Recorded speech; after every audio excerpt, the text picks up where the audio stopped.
Halo semuanya, kembali lagi bersama saya, Steve.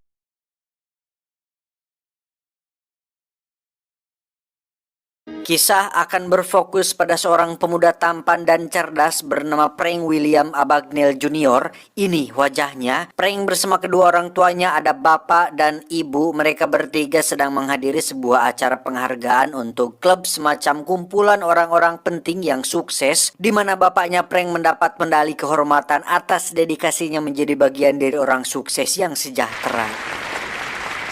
I stand here humbled. Most of all, I'm honored to see my loving wife, Paula. Namun hal itu ternyata tak bertahan lama karena selain kita tidak mengetahui dengan jelas apa sebenarnya pekerjaan bapaknya ini, beliau ternyata menyembunyikan kondisi keuangannya yang sedang kritis, bahkan hampir mendekati bangkrut. Tapi hebatnya, beliau masih tetap tenang dan kalem, bahkan masih sempat tertawa bahagia bersama istri dan anaknya di rumah. The dance you were doing when we met. No, who can remember?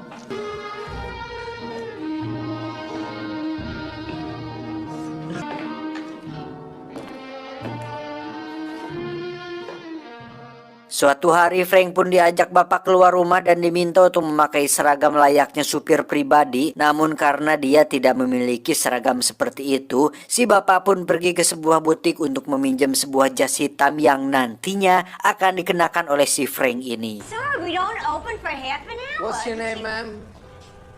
Sempat ditolak karena tidak bisa meminjamkan jasnya, si bapak ternyata sangat lihai sekali dalam mempengaruhi seseorang dan meluluhkan hati seorang perempuan, di mana dia menggunakan sebuah kalung emas yang harganya tidak terlalu mahal, tetapi jika digunakan oleh seseorang yang tepat yang bisa mengolah kata-kata menjadi sebuah sugesti, maka orang tersebut akan bisa mendapatkan apa yang dia inginkan.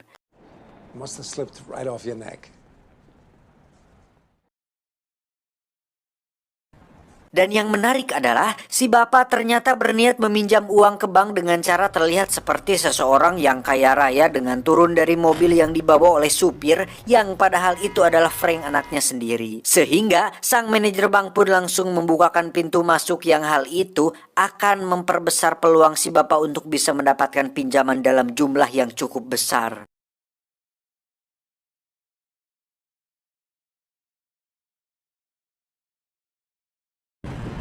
Cukup cerdas dan masuk akal karena perlu teman-teman tahu bahwa kesan pertama memang sangat penting untuk menunjang keberhasilan sebuah komunikasi dan mendapat tujuan yang kita inginkan. Namun sial kali ini karena si bapak ternyata tersandung kasus penggelapan pajak sehingga bank di seluruh penjuru kota Amerika telah memblacklist namanya yang membuat beliau tidak bisa mendapatkan pinjaman sepeser pun dari bank manapun di kota ini.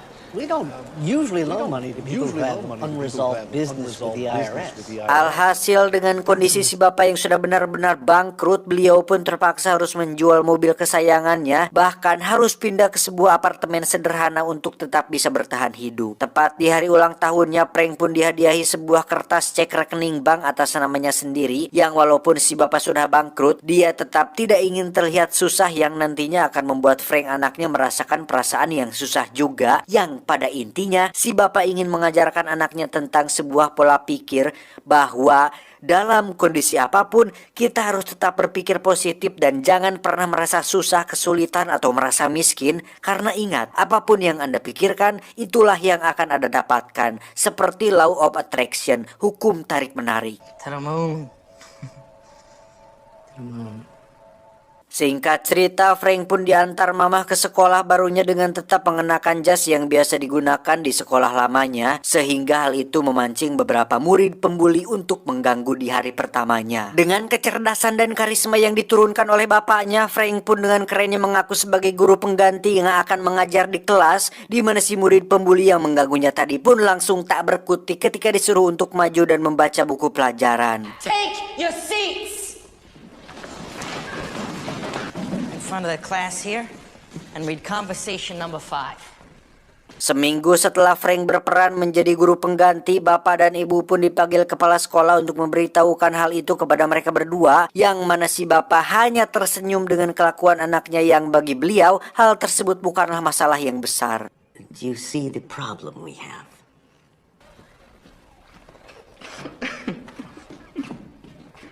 Singkat cerita, Frank pun memergoki sang ibu tengah bersama seorang pria di kamar ketika bapak sedang tidak ada di rumah, di mana si ibu langsung memberikan uang jajan dengan maksud untuk membebenjokkan Frank supaya tetap tutup mulut. Namun faktanya, Frank sudah paham betul jika ibunya telah berselingkuh dengan pria lain di rumahnya sendiri.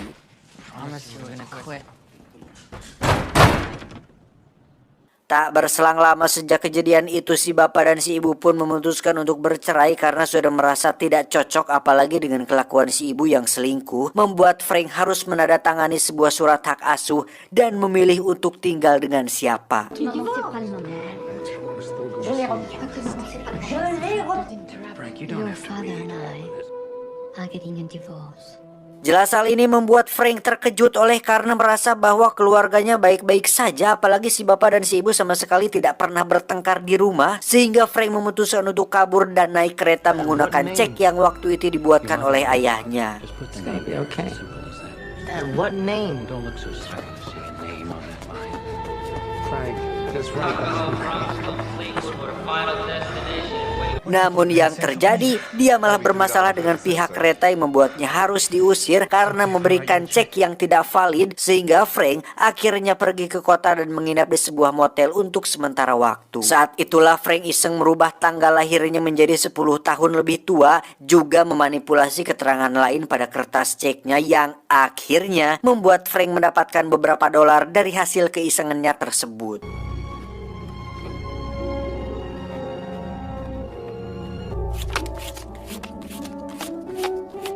Tapi ternyata tak semua bank bisa mencairkan cek yang Frank buat karena penampilan Frank yang tidak meyakinkan, sehingga dirinya harus mencari cara lain agar bisa mencairkan cek buatannya dimanapun dan kapanpun dia mau. Suatu saat, Frank pun tak sengaja melihat seorang pilot turun dari mobil dengan ditemani beberapa pramugari cantik yang saat itu juga langsung terbesit di pikirannya bahwa dengan menjadi pilot, setiap orang akan segan dan menghormatinya seperti seorang pilot yang sedang dia lihat saat ini.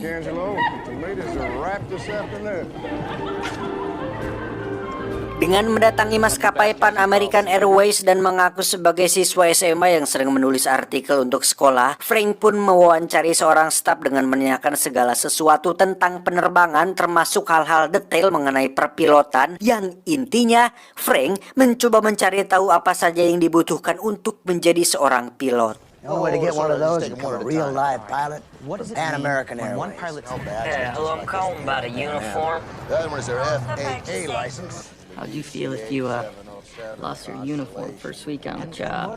Dengan modal seragam resmi pilot Pan Amerika, Frank pun berhasil mencairkan ceknya dimanapun dia mau. Bahkan sang manajer bank sendiri pun turun langsung untuk memberikan jabat tangan sebagai suatu penghormatan atas kedatangan Frank di bank tersebut.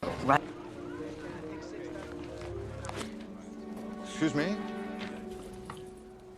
I'm John Modica. I manage this.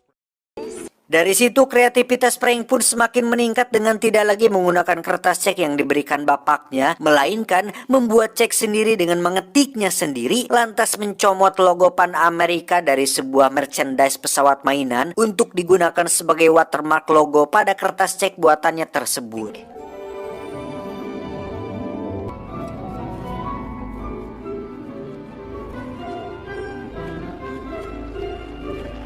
Dan seperti sebuah peribahasa bahwa sebatang pensil akan menjadi sesuatu yang mematikan jika berada di tangan John Wick, begitupun kertas cek buatannya, Frank dengan cerdiknya bisa memilih seorang teller bank yang mudah untuk dirayu, di mana Frank berhasil mengalihkan perhatiannya dengan mengatakan bahwa dia memiliki mata yang indah, sehingga sebelum si teller tersebut menyadari bahwa ceknya palsu, dia sudah keburu GR duluan, yang membuat Frank berhasil mendapatkan uang dari cek tersebut.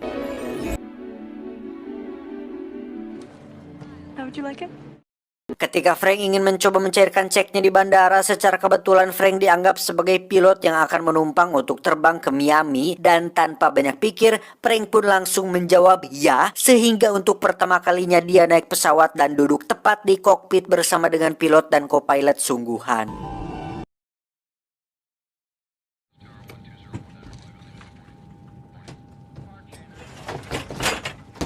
Have a seat. Thank you.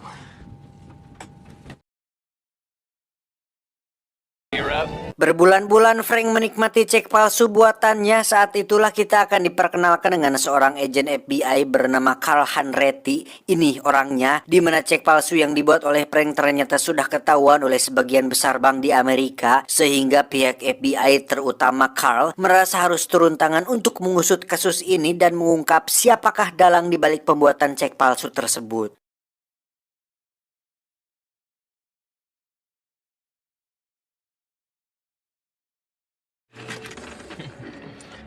Bersamaan dengan itu, Frank pun menemui bapaknya untuk menunjukkan betapa sukses dan banyak uangnya dia sekarang, berharap si bapak dan si ibu bisa kembali rujuk dan kembali menjadi keluarga yang utuh seperti dulu. Namun faktanya memang masalahnya bukanlah hanya sekedar uang dan tidak sesimpel itu, sehingga uang yang Frank miliki saat ini tidaklah cukup untuk membuat keluarganya utuh kembali. She's so stubborn. Your mother. Singkat cerita, Carl dan dua anak buahnya pun berhasil mendapatkan lokasi tempat tinggal Frank saat ini, yaitu di sebuah apartemen di pinggir kota, di mana si resepsionis mengatakan jika orang yang sedang Carl cari saat ini sedang berada di dalam kamarnya.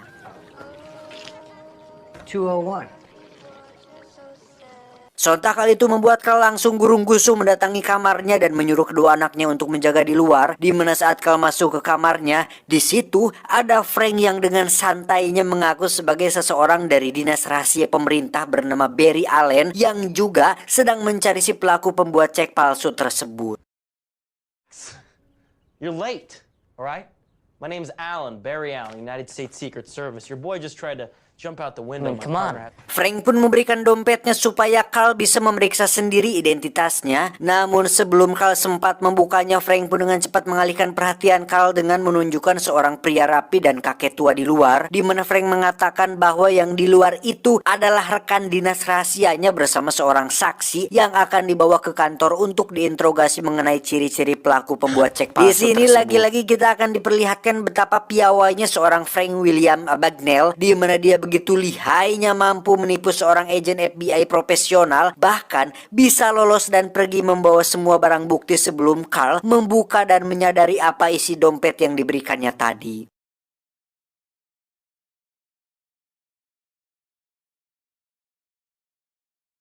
Kesalahan bodoh yang dilakukan oleh Carl ternyata mendapat perhatian dari atasannya yang mengatakan supaya Carl tidak usah terlalu berambisi untuk menangkap si Frank karena di luar sana masih banyak kasus-kasus penting yang perlu ditangani. Namun karena Carl merasa sangat terbodohi oleh Frank yang coba saja Anda pikir siapa pelaku kriminal yang akan menunjukkan wajahnya sendiri pada pihak berwajib terus dengan santainya mengobrol dulu sebelum kabur. Nah, hal itulah yang membuat Carl merasa seperti diinjak-injak harga dirinya sebagai seorang agen FBI, di mana alasan itu pula lah yang membuat Carl semakin berambisi untuk menangkap Frank, bukan demi kasus ini tapi demi harga dirinya sendiri.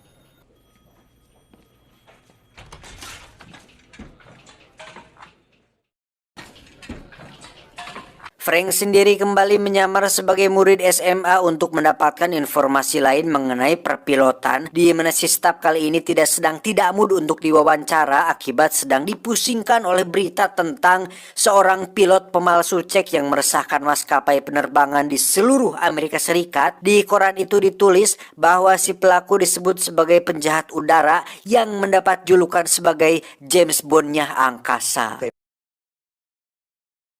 Call him the James Bond of the sky. Sebagai seorang remaja berusia 17 tahun yang masih kekanak-kanakan, Frank justru merasa sangat bangga dengan julukan tersebut, di mana dia langsung menonton film James Bond di bioskop dan dengan uang yang dimilikinya saat ini, dia langsung terinspirasi untuk menjadi seperti James Bond dengan berpenampilan dan membeli sebuah mobil yang mirip sekali dengan mobil milik James Bond di dalam film.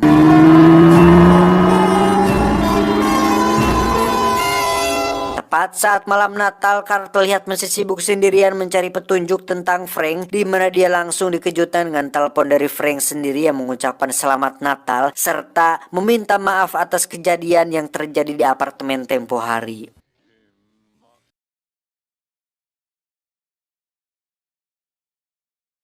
Yang hal ini langsung disimpulkan oleh Carl bahwa tujuan Frank menelponnya hanya untuk sebagai teman mengobrol karena Frank tidak memiliki siapa-siapa lagi kecuali Carl yang berambisi untuk mencari dan menangkapnya. You think you're gonna get me again? Oh, people only know what you tell them, Carl. I'll tell you what I am sure of. You have no one else to call. Di restoran, Carl pun masih sibuk mencari petunjuk tentang nama Barry Allen yang sebenarnya itu adalah nama samaran yang digunakan oleh Frank, di mana seorang waiter muda pun mengatakan bahwa Barry Allen adalah nama dari tokoh komik superhero berjudul Flash, yang saat itu juga langsung disadari Carl bahwa pelaku yang sedang dia cari ternyata masih anak-anak. Thank you. Hal itu pun berhasil mempersempit pencariannya dengan mendatangi setiap orang tua yang memiliki anak yang lari dari rumah, di mana Carl dan kedua anak buahnya pun akhirnya mendatangi rumah ibunya Frank yang saat ini sudah menikah dengan selingkuhannya. You filled out a missing persons report for a runaway juvenile by the name of Frank Abagnale. Di situ si ibu menjelaskan kronologi kaburnya Frank dari rumah, yang hal itu wajar sekali bagi anak seumurannya. Lantas diberikanlah buku sekolah Frank yang di situ terdapat wajah Frank dengan sangat jelas, yang saat itu juga langsung membuat Carl terkejut karena akhirnya berhasil mengetahui identitas asli dari orang yang selama ini dia cari. His name is Frank Abagnale Jr., age 17. Is Frankie okay? Frank sendiri memiliki feeling kuat tentang Carl yang sudah semakin dekat menemukannya, di mana dia memutuskan untuk menjadi seorang dokter dengan membuat ijazah palsu dan mempelajari apa saja yang diperlukan untuk menjadi seorang dokter anak. 30 milligrams of codeine every 4 hours. Runs faster than 60 drops a minute until we calculate. Membuat ijazah sendiri tentu membuat Frank leluasa untuk memanipulasi nilai, prestasi, dan universitas mana dia ingin lulus, sehingga sang direktur rumah sakit sendiri pun merasa terkesima dengan ijazah tersebut dan menjadikan Frank seorang pengawas yang akan mengawasi para dokter dan perawat di rumah sakit tersebut. Dr. Harris. Dr. Connolly. You gonna take roll every night? Yes, I will, Dr. Ashland. Frank sendiri terlibat cinta lokasi dengan seorang perawat bernama Brenda, ini bebangusnya, yang sering membantunya memberikan informasi penting tentang segala sesuatu yang dibutuhkan oleh Frank. Di mana saat mereka berdua sedang melakukan pengenceritaan di ruang kerjanya, Frank pun dipanggil ke ruang pasien untuk diminta membantu memberikan keputusan tentang apa yang harus dokter lakukan kepada pasien yang sedang patah tulang tersebut. Bicycle accident. Fractured tibia about 5 inches. Hal itu jelas membuat Frank langsung mual dan keringetan oleh karena ini adalah pertama kalinya dia melihat darah dan tulang patah dari jarak yang begitu dekat. Lantas dengan cungur berkahnya, Frank pun bisa berkelak dan beralasan untuk bisa pergi dan membiarkan kedua dokter itu untuk menangani pasien tersebut. Di sisi lain, Carl berhasil menemui bapaknya Frank dan menemukan sebuah surat yang ditulis oleh Frank sendiri, di mana di situ tertulis alamat di mana dia mengirimkan suratnya. Lantas Carl dan anak buahnya pun mendatangi lokasinya di apartemen di Atlanta, yang di situ Frank sudah keburu pindah dan sudah tidak tinggal di situ lagi. Tetapi Carl berhasil menemukan petunjuk lain, yaitu sebuah ijazah kedokteran atas nama baru Frank yang terpampang jelas di dinding kamarnya. Hubungan Frank dan Brenda pun semakin hari semakin dekat hingga membuat Frank yakin untuk segera meneruskan hubungannya ke jenjang yang lebih serius. Lantas datanglah Frank ke rumah orang tuanya yang dimana ayahnya Brenda ternyata adalah seorang jaksa, sehingga membuat Frank berinisiatif dengan mengaku pernah sekolah hukum juga supaya bisa lebih dekat dan mudah masuk menjadi bagian dari keluarganya si Brenda ini. Yes, I am a Lutheran, but please call me Frank. Well, to be quite honest, I'm thinking about getting back into law. Karena sudah terlanjur mengatakan pernah sekolah hukum, Frank pun akhirnya mulai mempelajari cara menjadi seorang pengacara melalui buku, rekaman video, dan segala macam media yang ada pada saat itu. Sehingga Frank berhasil lolos ujian menjadi seorang pengacara dan resmi bekerja dengan ayahnya Brenda sebagai asisten jaksa di kantor beliau. Look at this photograph, Mr. Stewart.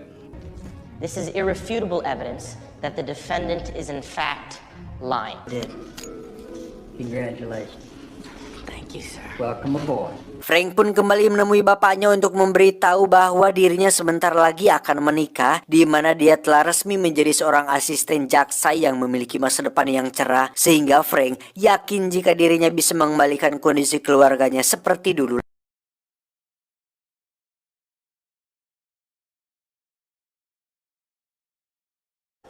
Sebenarnya niat Frank itu bagus, hanya saja masalahnya tidak sesederhana itu. Contohnya jika Frank membelikan mobil baru untuk bapaknya, apakah pemerintah tidak akan curiga dengan statusnya yang masih dianggap telah melakukan penggelapan pajak? Atau apakah dengan uang yang Frank miliki saat ini bisa membuat bapak dan ibunya rujuk kembali dan berpura-pura bahagia seperti dulu lagi? No, masalah orang dewasa faktanya lebih kompleks dari yang Frank bayangkan. Meskipun sekarang Frank memiliki banyak uang dan punya pekerjaan bagus dari hasil menipu, tentu saja itu tidaklah cukup untuk mengembalikan kondisi keluarganya seperti dulu lagi.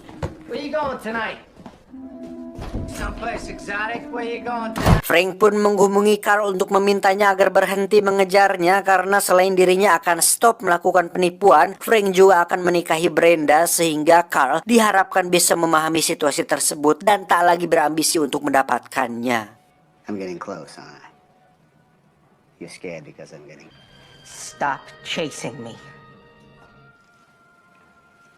Namun karena kerugian yang diakibatkan oleh Frank tidak main-main, proses hukum tetap harus berjalan, sehingga Carl mengatakan dengan tegas bahwa dia akan tetap menangkap Frank atas kejahatan yang telah dilakukannya. You will be caught. You will go to prison. Where did you think this was going?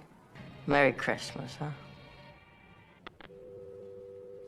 Tibalah malam pesta pertunangan Frank dan Brenda. Carl pun berhasil melacak keberadaan Frank, yang di situ Carl langsung memberitahu ayah Brenda bahwa calon suami putrinya adalah seorang penipu ulung. Frank yang menyadari kedatangannya pun langsung bergegas kabur dari sana, di mana Frank akhirnya jujur kepada Brenda tentang siapa dirinya yang sebenarnya, dan jika Brenda benar-benar tulus mencintainya, dia diminta untuk datang ke Bandara Internasional Miami dalam 2 hari lagi dan akan kabur ke luar negeri untuk memulai hidup yang baru.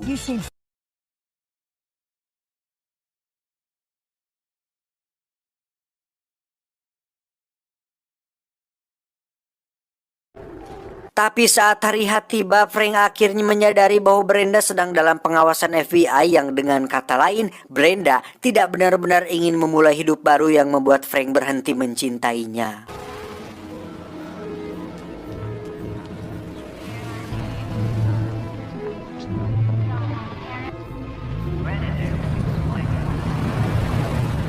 Sadar bahwa di Amerika sudah tak ada lagi tempat aman untuk bersembunyi, Frank berniat untuk kabur ke luar negeri, lebih tepatnya Prancis yang menjadi kampung halaman ibunya. Dan dengan bermodalkan seragam pilot yang dimilikinya, Frank pun mendatangi universitas dengan mengadakan sebuah seleksi abal-abal untuk mencari pramugari yang akan magang di maskapai Pan Amerika, di mana Frank berhasil mendapatkan beberapa pramugari cantik yang nantinya akan digunakan untuk mengalihkan perhatian para polisi dan FBI yang menjaga di bandara. Come fly with me, let's fly, let's fly, let's fly, let's fly away.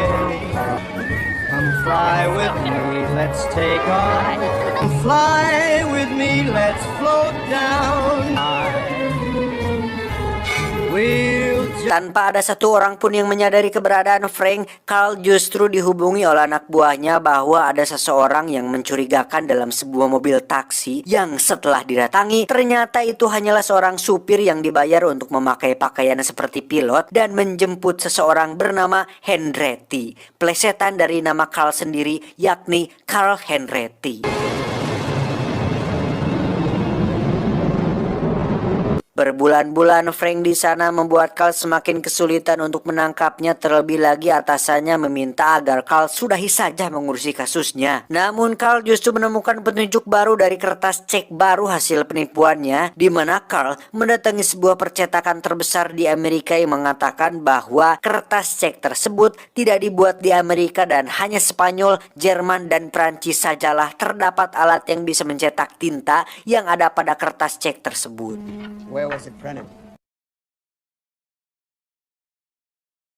Saat itulah Carl akhirnya ingat dengan darah Prancis yang dimiliki oleh ibunya Frank, sehingga Carl langsung yakin jika Frank sekarang sedang berada di sana. Singkat cerita, Carl pun berhasil mendapatkan alamat tempat tinggal Frank yang di situ terdapat sebuah alat percetakan berukuran besar yang khusus digunakan oleh Frank, di mana Carl mengatakan bahwa di luar para pasukan polisi sudah menunggu sehingga Frank diharapkan untuk menyerahkan diri baik-baik dan tak perlu kabur-kaburan lagi. Oh, nggak bukan?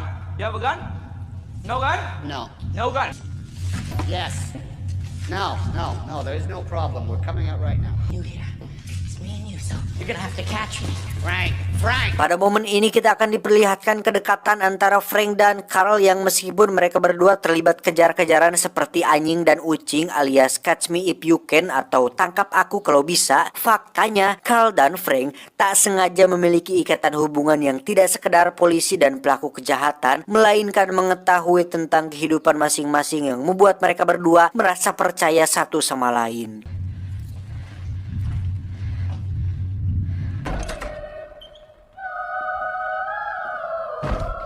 Saat Carl akan membawa Frank kembali ke Amerika, di situ polisi Prancis langsung menangkapnya untuk diadili di negara tersebut. Yang di situ Carl langsung mengatakan bahwa Frank tidak usah khawatir karena dirinya akan secepatnya membawa Frank kembali ke Amerika.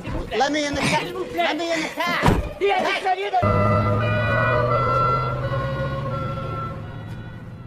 Singkat cerita, mereka berdua pun sudah dalam pesawat kembali ke Amerika, di mana di situ Carl masih penasaran dengan bagaimana cara Frank bisa mencurangi ujian pengacara di Louisiana yang secara logika Frank masih berusia 19 tahun, belasan tahun lah, dan tidak pernah kuliah hukum sama sekali.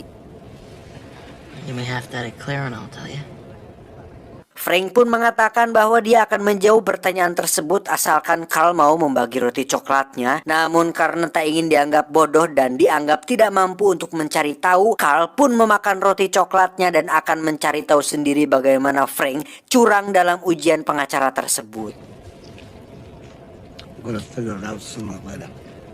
Frank kemudian bertanya apakah dia boleh menelpon bapaknya dulu ketika nanti mendarat, karena selama setahun di Prancis, Frank tidak pernah mengabarinya dan khawatir jika bapaknya mengkhawatirkan dirinya.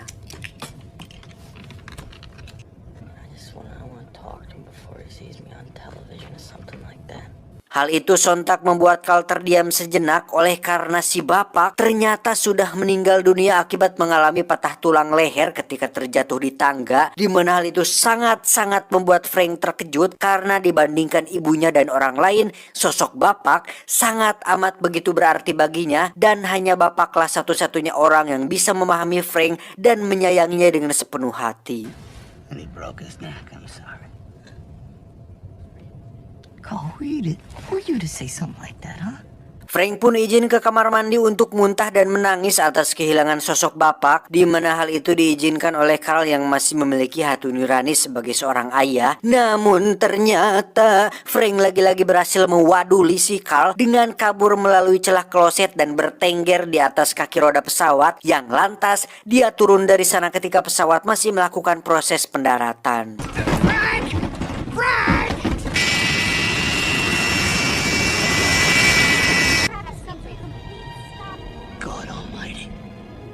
Frank pun mendatangi rumah ibunya yang di situ beliau sudah memiliki keluarga baru yang bahagia serta seorang anak kecil yang lahir dari suami barunya, yang pada titik ini orang tua macam si ibu Frank ini atau orang-orang tua yang ada di dunia yang memutuskan untuk bercerai tidak sadar jika ada yang harus dikorbankan di perasaannya, yakni seorang anak yang tak mengerti apa-apa tentang masalah kedua orang tuanya.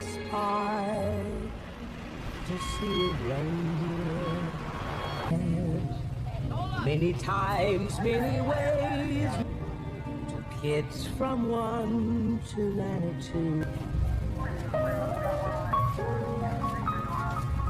Atas tindakan wadulnya, Frank pun dijatuhi hukuman 12 tahun penjara, di mana selama bertahun-tahun berada di sana hanya Carl satu-satunya orang yang masih peduli dan rutin mengunjunginya di penjara. Suatu hari Carl pun curhat mengenai pusingnya semua orang tentang seorang pemalsu cek, sama seperti kasusnya si Frank dulu, di mana saat Carl menunjukkan ceknya, di situ Frank langsung bisa mengetahui secara detail mengenai jenis kertas, tinta, dan alat seperti apa untuk mencetaknya, yang berkat bertahun-tahun dia melakukan penipuan membuat Frank bisa dengan mudah mengetahui cara membedakan cek palsu dan cek asli hanya dengan melihatnya saja. It's definitely a teller, Carl.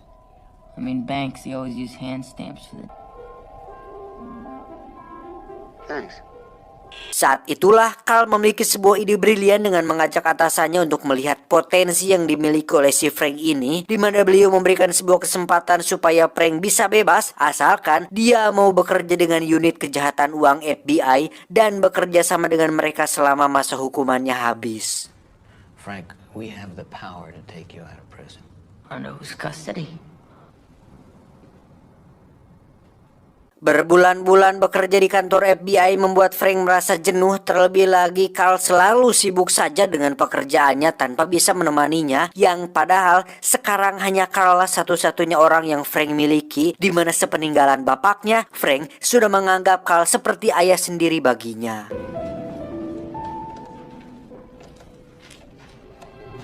Disitulah Frank akhirnya nekat untuk kabur dengan cara menjadi pilot dadakan lagi, dan aksi tersebut berhasil diketahui oleh Carl yang mempersilahkan Frank untuk pergi karena jika Frank kembali terlibat masalah, Carl tidak akan bisa lagi untuk membantunya.